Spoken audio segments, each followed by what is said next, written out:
श्री गजानन विजय ग्रंथ अध्याय 12वा। श्री गणेशाय नमा।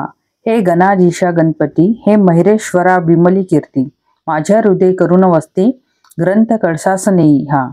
तू ज्ञानबुद्धीचा दाता, तू भक्त मनोरथ पुरविता, विघ्न नगाते सहारिता, तूच एक गणराया। तू साक्षात चिंतामणी, चिंतलेले देशी जाणी, आपल्या भक्ता लागुनी ऐसे पुराणे म्हणतात। माझ्या मनीची अवघी चिंता, लयास नेई एकदंता, लंबोदरा पार्वती सुता, भालचंद्रा सिंधुरारे। असो बच्चूलाल अग्रवाला, होता एक अकोल्याला, धन कनक संपन्न भला, मनाचाही उदार जो, त्याने हकीकत कारंज्याची, म्हणजे लक्ष्मणपंत घोड्याची कर्णोपकरणी ऐकली साची। तेने साक्षाक झाला, तेने खरे खोटे पाहण्यास, विचार करी चित्तास, तो एके समयास महाराज आले अकोल्याला, येऊन बच्चूलाला घरी बैसते झाले ओट्यावरी। की गजानन साक्षात्कारी भक्त आपल्या जाणून, बच्चूलाला आनंद झाला, तो समर्थासे ऐसे वदला, आज गुरुराया वाटते मला, आपली पूजा करावी। ऐसे ऐकता भाषण, समर्थ तुकविली मान, जे साक्षात असे चिन्ह, श्रोते समंती दिल्याचे। बच्चूलालाने तयारी तात्काळ केली ओट्यावरी, षोडोपचारे अत्यादरी, पूजन त्याने आरंभिले। प्रथमतः घातले मंगल स्नान, नानविध उटणी लावून, मग करविले परिधान, वस्त्र पितांबर जरीचा, शाल जोडी अंगावरी, सलकडी ही हातात, कराच्या दाही बोटात, मुद्रिका घातल्या नानापरी, बहुमोल हिऱ्याची वामकरी घातली पौची, रत्नजडित कठांची कंठी शोभा विशेष, जिलेबी राघवदास पेढे नैवेद्यास ठेविले पुढे, त्रयोदश गुणी ठेविले विडे, एका लहान तपक्यात अष्टगंध अर्गज अत्तर, सुवासिक लावले फार, त्याने अवघ्या अंगभर गुलाब पाणी शिंपडिले। एका सुवर्णाच्या ताटी दक्षिणा ठेविली शेवटी, ती होती फार मोठी, रुपयेहून मोहरांची बेरीज करता 10,000, येईल ती साचार, अशी दक्षिणा होती थोर, किती वर्णन करू तिचे।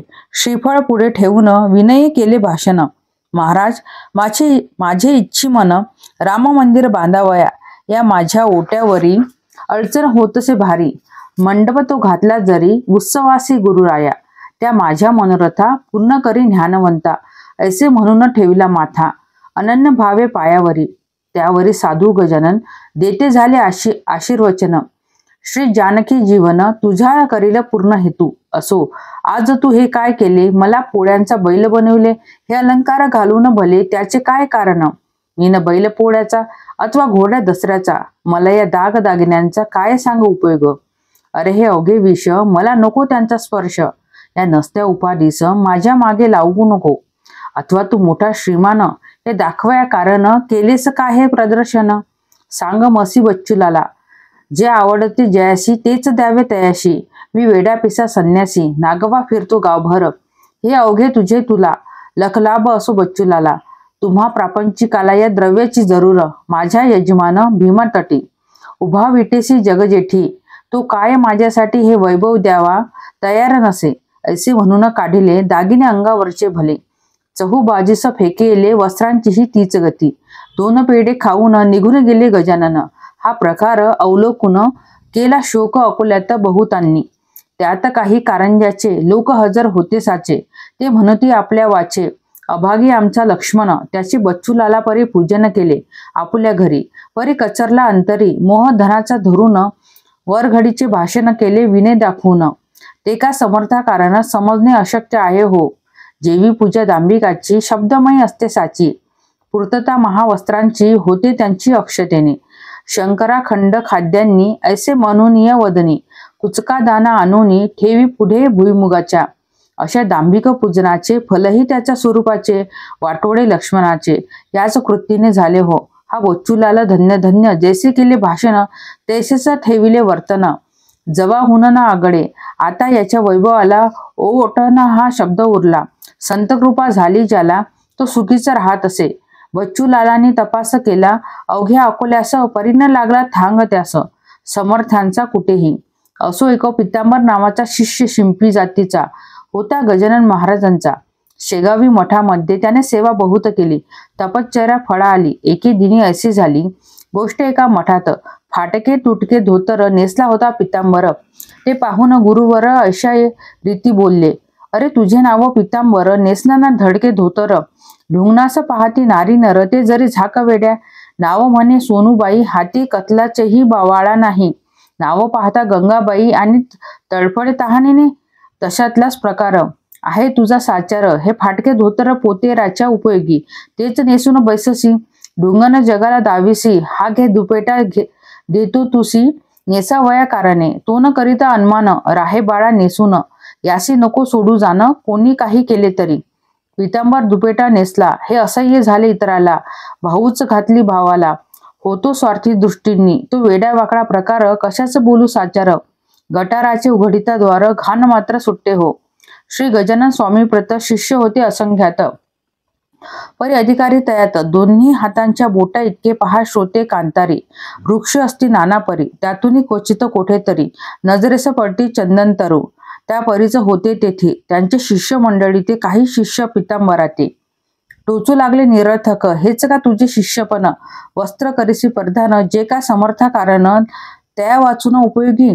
तुझी भक्ती कडून आली तू खुशाल चंद अससी मुडी. तू राहू नको येते स्थळी अपमान करण्या सद्गुरूंचा. तै पितांबर म्हणाला मी न गुरुचा अपमान केला उलट मान ठेवला. आज्ञा ऐकून तयाची वस्त्र हे मज त्यांनी दिले. नेसावया सांगितले तेच मी हो परिधान केले. ही का झाली अवज्ञा ऐसी भोवती न भोवती झाली. शिष्यात तेड माजली ते मिठावया माव केली. अशा रीती गजानने पितांबरास म्हणती गुरुवर तू येथून जावे दूर. जाणते मूल झाल्यावर आई त्याला दूर ठेवी. माझी कृपा आहे खरी हे पितांबर तुझवरी. जा हिंडून भूमीवरी पदंतासी तारावे. डोळ्यात आसवे आणून करून या साष्टांग नमन.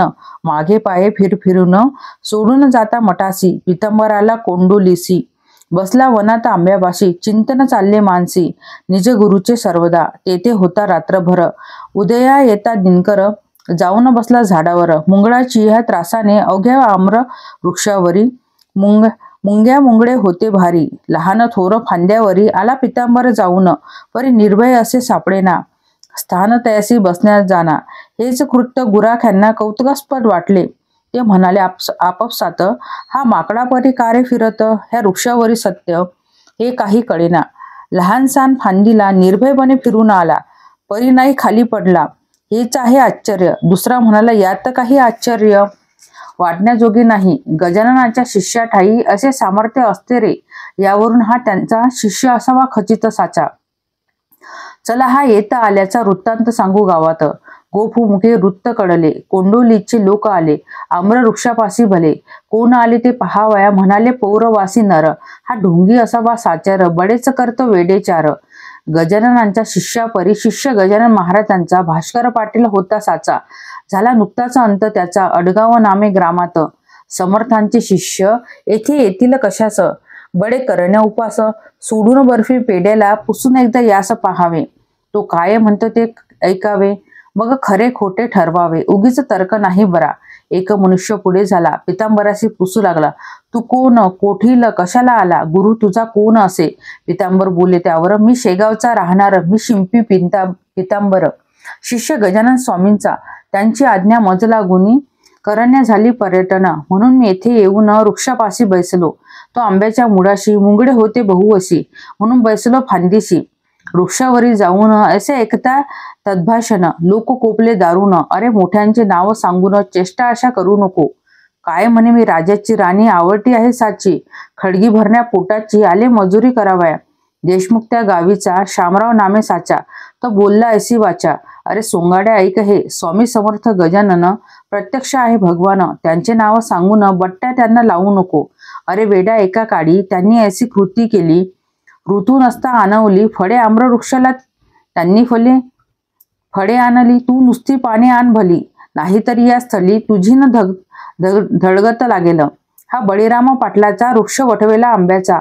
तो पर्णयुक्त करीसाचा. आमच्या देखील एकाडी ऐसे न जरी करशील तरी मार खाशील.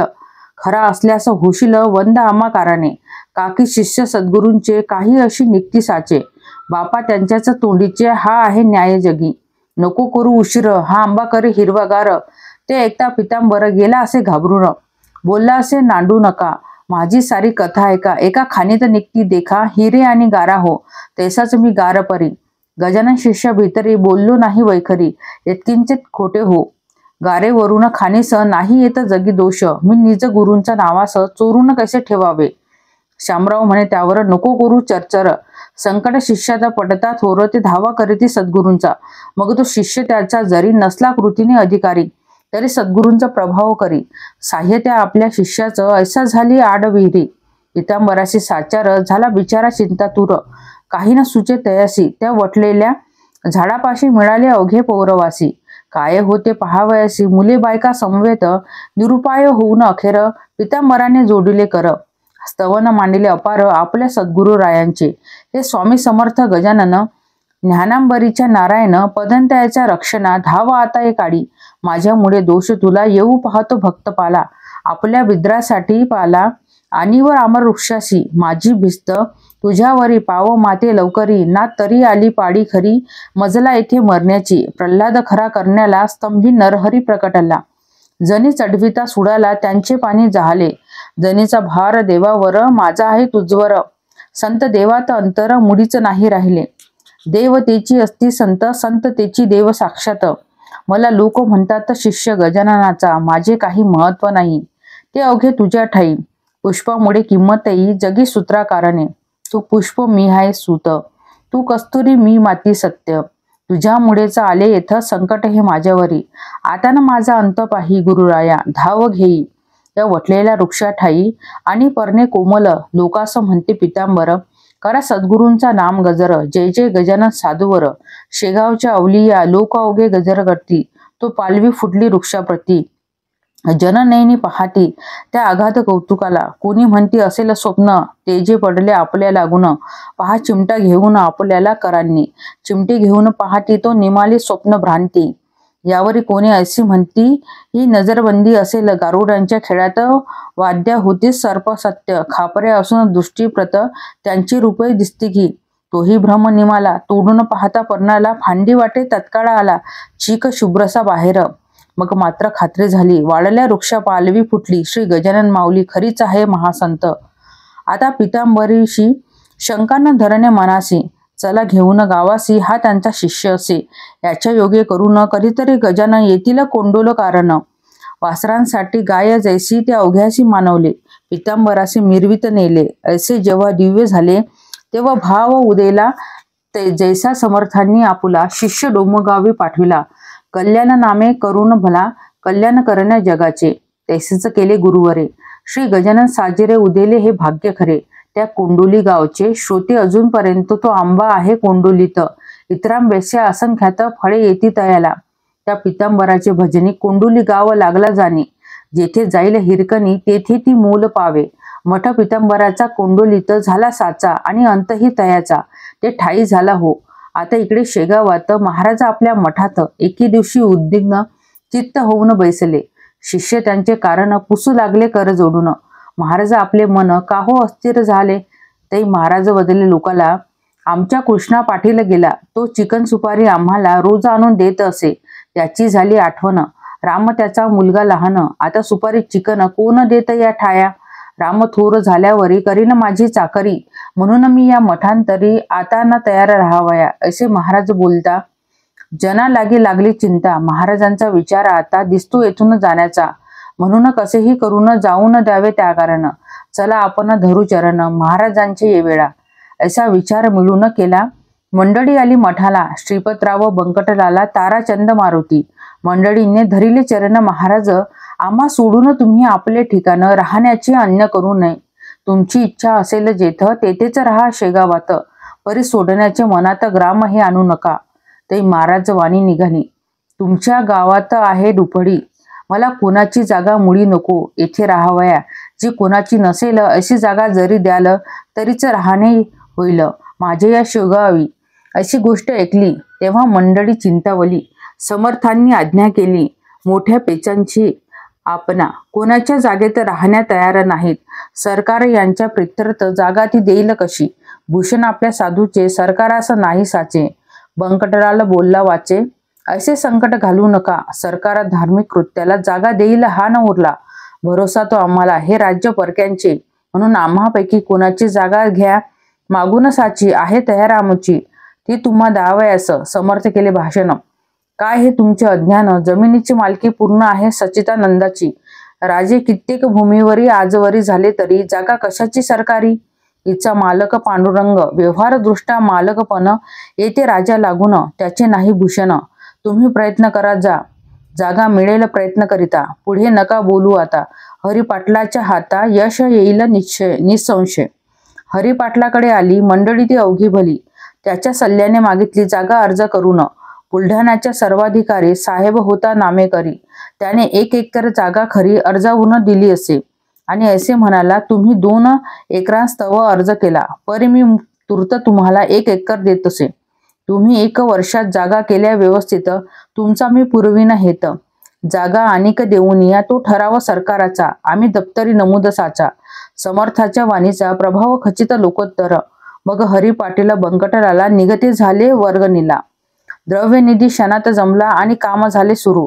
या पुढील अवघे वृत्त येथील पुढल्या अध्यायात. सप्तपुरुषाच्या पुरवणीत हेत देव राहे तत्पर सदा. विठू पाटील डोंगरगावचा, लक्ष्मण पाटील वाडेगावचा, जगू आबा शेगावचा हे पुढारी वर्गणीचे. श्री दासगुण विरचित हा श्री गजानन विजय नामे ग्रंथ ऐका श्रोते सावचित्त, निज कल्याण व्हावया. शुभम भवतु. श्रीहरी परिणामस्तु. इति श्री गजानन विजय ग्रंथस्थ द्वादशोध्याय समाप्त.